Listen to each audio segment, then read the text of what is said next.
friends, and welcome to Fae Reads, where I talk about books and other things that make the mundane more magical. So I want to start off today by giving credit where credit is due. I was inspired to make this video by a video I saw on abookolive's channel. I will link her below. I'm sure a lot of you have heard of her already. If you're finding my videos, you probably at least have heard of her and know who she is. But she's a great booktuber. She does a lot of really good nonfiction recommendations, and all around, I just really enjoy her. But she made a video about her favorite books prior to being on Booktube. And so she's obviously been on Booktube for much longer than I have, but I wanted to go ahead and do this anyway since I haven't been on Booktube. I haven't been on Bookternet even for very long. So while the pre-Bookternet times are recent in my memory, I wanted to go ahead and film something like this. So we're going to talk about books that I have loved, that have been my favorites before doing Booktube. So I'm going to start off with some really oldies but goodies, in my opinion.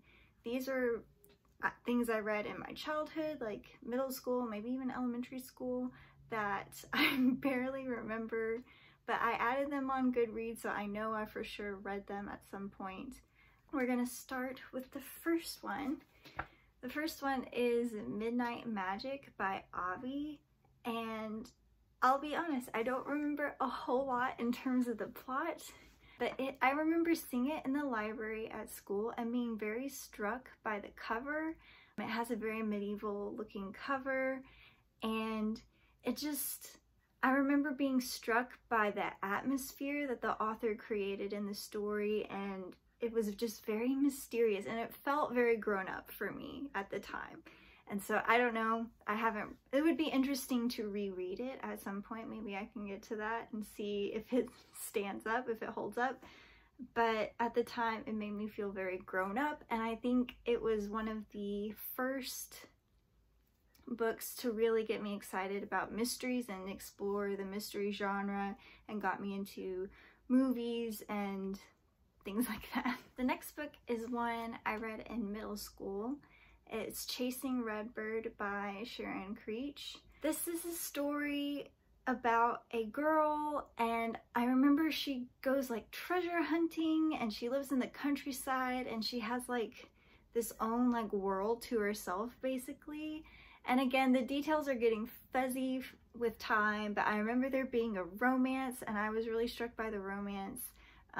But you know, I was like 11 or 12 at the time, so it was just a really special read for me. And I actually, this is embarrassing, I mentioned this on a comment. I think it was Casey from Lost in a Bookcase mentioned stealing a book on accident. This was the book that I stole from school. I was a helper for a teacher during my study hall period, and he let me borrow it, and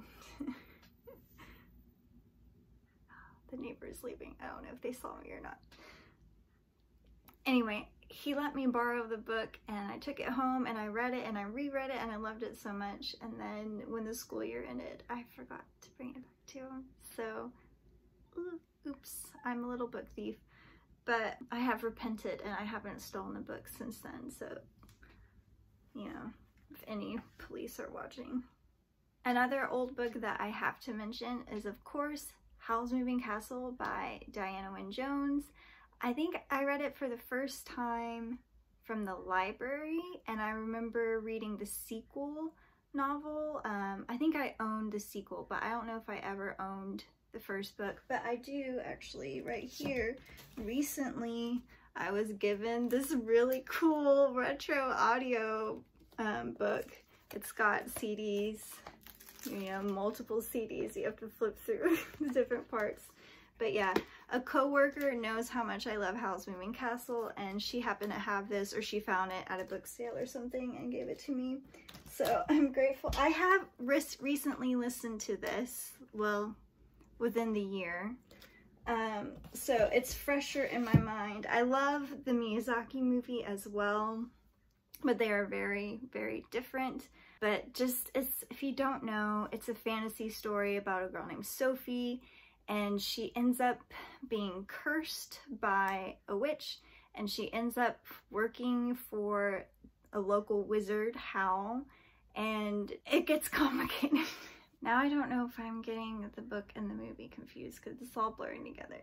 But it's a really cute story, and there's a bit of a romance, but especially in the book it's more fantasy driven and more realistic, I think, whereas the movie is very like surreal. But either way, both stories are very magical and whimsical and wonderful, and that has left an imprint on my taste in books and movies even. Now I have to mention a forever favorite, but I do think I read this for the first time before I was even on Goodreads, which is Jane Eyre by Charlotte Bronte. It's my favorite book of all time. If you don't know what it's about, where have you been? It's a classic. It's about a governess who goes to work for this man who's he's a bit of a misanthrope and very like secluded and really a big grump, and drama ensues, feelings. It's just, you would have to read it to understand. It's one of those books where there's not a whole lot of plot involved, but Bronte just creates such atmosphere and interesting dynamics between the characters that it really pushes the book forward, and I just love it so much. I love a lot of the themes and the angst. I've said it before, but I love an angsty romance. I love the tension that just develops, like even from miscommunication. Sometimes that can be frustrating, but if it's done well, it's really good for me. It just tugs on my heartstrings, and that's just the writing style. It's so good. Another favorite is Daughter of the Forest by Juliet Marillier. This was a library read, and I have yet to own a copy, which is the most tragic thing. But it's a retelling of the fairy tale The Girl and the Seven Swans. Is that what it's called? Oh geez, I'm gonna have to look that up. But it's a retelling of the old fairy tale where the girl has 7 brothers who become cursed and are turned into swans, but she has to overcome their curse to rescue them by creating sweaters, knitting sweaters out of stinging nettles. And so she can only weave the sweaters with the nettles, and of course working with the nettles by hand is very painful. And also on top of that, she cannot utter a word. She has to be silent the whole time while she's, you know, having her hands pricked over and over again by stinging needles or nettles. It's nettles, stinging nettles. But it's set in ancient Ireland, or like pseudo-historic Ireland. I don't know how historic it really is, but it's very like fantastical Celtic world, and it's just very beautiful. I love the romance that develops. It's one of the sweetest romances. It's very tender, but also passionate and not just like boring. So I recommend it to everybody. Another book, another favorite, is Rebecca by Daphne du Maurier. This is another book kind of like Charlotte Bronte's Jane Eyre. Kind of like Jane Eyre in the sense that the plot isn't full of like events after events. Like there's not a whole lot that happens, but it's just the atmosphere that builds and builds. The way that du Maurier creates suspense just by letting you into the protagonist's head, into her psyche. Our protagonist doesn't even have a name. She is just someone who has newly married this man who's very wealthy and powerful, and seems to still kind of hold on to a lot of memories from his first wife. And her name was Rebecca. Rebecca was the first wife. So our protagonist keeps learning more and more about Rebecca and kind of becomes obsessed about Rebecca and what happened to her. It's really good. Okay, another favorite. I have on Goodreads listed as a favorite, so I'll mention it here for what it's worth. It seems like a cop-out answer, but I do have the Holy Bible as a favorite. I don't read the Bible for pleasure, but it is a book that I read over and over again. I'm always constantly going back into it, so probably compared to any other book, I will read the Bible more in my lifetime, and so that is why it's a favorite. It obviously has spiritual significance to me, but it's not a favorite in the sense that you have favorite fiction books, you know, but I'm bringing it up here anyway. Another spiritual kind of book that is a favorite of mine is Evolving in Monkeytown by Rachel Held Evans. So this is on a favorite shelf, not really for that book itself, but for the way it impacted my life. So I mentioned I read the Bible, I grew up in church, I was raised Southern Baptist, so I have a pretty religious upbringing, but I did have a moment in my life where I had a bit of a crisis of faith, I don't know, where I was really examining what I believe and what I don't believe and rejecting certain things that I had been told, you know, throughout my childhood or whatever. And around that time when I was like questioning everything and really coming into my own is when I discovered Rachel Held Evans. She was a blogger. She was really big in like the Christian blogging sphere, more in the progressive Christian subgenre, I guess that you would call it. But her writing, not just in this book, I really did enjoy and like this book, but just her blog in general was really influential to me. It made me feel less alone within my own doubts and, you know, the way I was questioning my religion.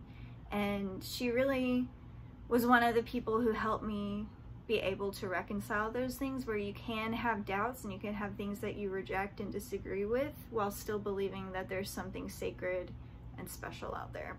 So yeah, she will always be a favorite. Unfortunately, she has passed away. It happened very suddenly and fairly recently. I think it's been over a year, maybe 2 or 3 years now. So unfortunately, we won't be able to enjoy her writing anymore going on, but I'm really glad that she was able to write when she was, and she has this really nice legacy to leave behind. Okay, another book that I have to mention is something that a book olive also mentioned that we have in common. This was a book that I also read before getting onto Booktube, and it is the Enchanted by Rene Denfeld. And wow, this is a magical realism story that is centered on a man who is on death row, and I don't know if I can explain much more about it. It's just very magically written and very poignant, and it addresses a very serious issue in such a moving way. I just remember staying up really late at night to read this. This was back when I still lived at home, and just remember laying in bed, staying up to the wee hours of the morning because I really wanted to finish it, and just like weeping in my bed and being so moved by it. But I recommend it to everyone. Okay, another series that I have on my favorite shelf is The Line, which is the first book in the Witcher. Nope, it's not in The Witcher. Not everything's about The Witcher. The Line is the first book in the Witching Savannah series, and it's by J.D. Horn. Again, it's been a while and a lot of the details are gone, but it's a witch, like an urban fantasy series focusing on this family of witches that live in Savannah. And I don't think at this point I had read such a strong urban fantasy set in the South. Like, I really enjoyed the southern aspects of it, and the way that like Savannah itself is kind of a character in the story. And I've never been to Savannah, but I would love to go, especially now that I've read the book. But it's just a very good fantasy series. I like the romantic developments and everything. It's just very good. If you are a fan of paranormal or urban fantasy, check it out. Another favorite is The Supernatural Enhancements by Edgar Cantero.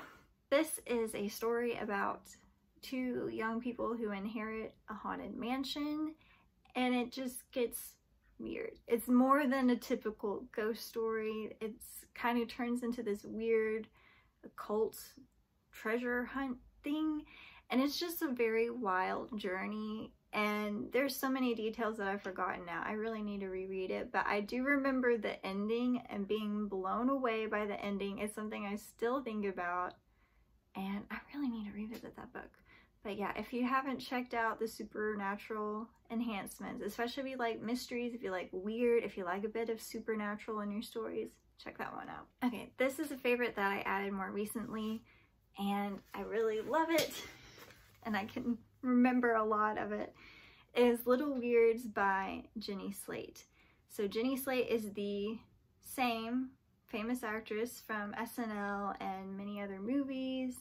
She's probably most famous for Parks and Rec, for her character on Parks and Recreation, but she wrote a book, and it's not a typical like celebrity memoir. It's very literary. She has like poetry, and it's like short stories, and I think it stands like on par with all the other like short fiction writers.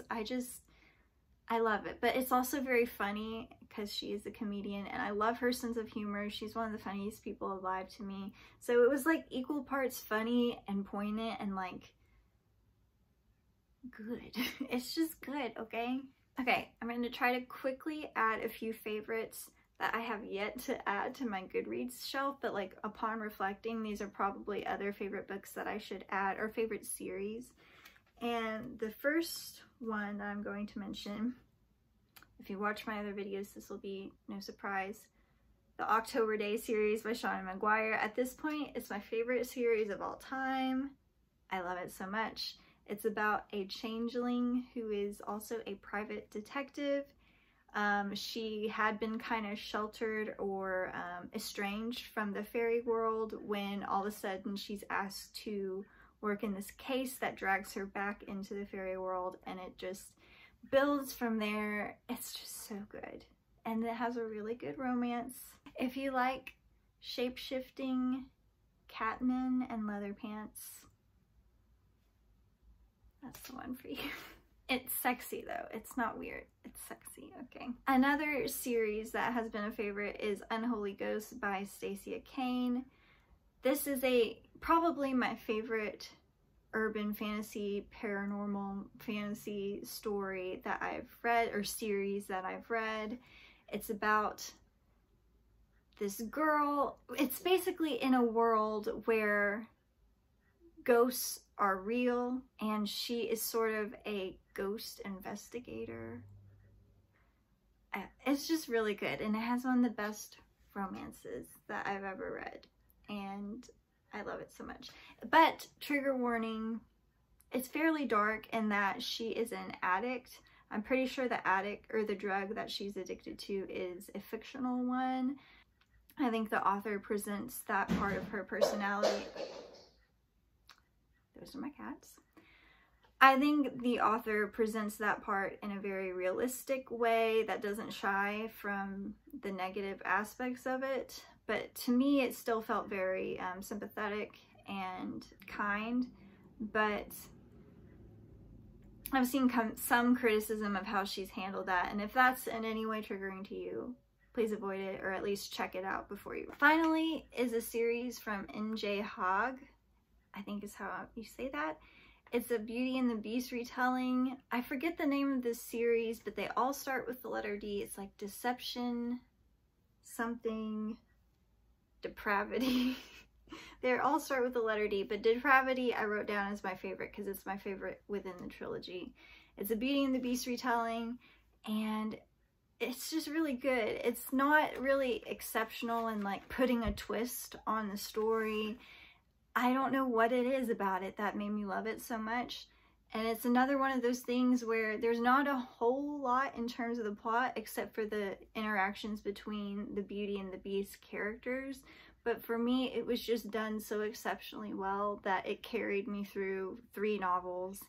And it was just so good. If you love Beauty and the Beast retellings, I know that it's like a really popular subgenre.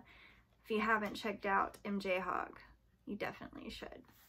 So I think that's all I have to say. Hopefully this has been fun to watch, and I've mentioned maybe some of these books you've read before, or maybe some of them are interesting to you and you want to add them to your list. Please let me know if you've read any of these books or have any other comments about them. Please like, comment, and subscribe. I'd love to hear from you down below. Thanks for watching. Bye.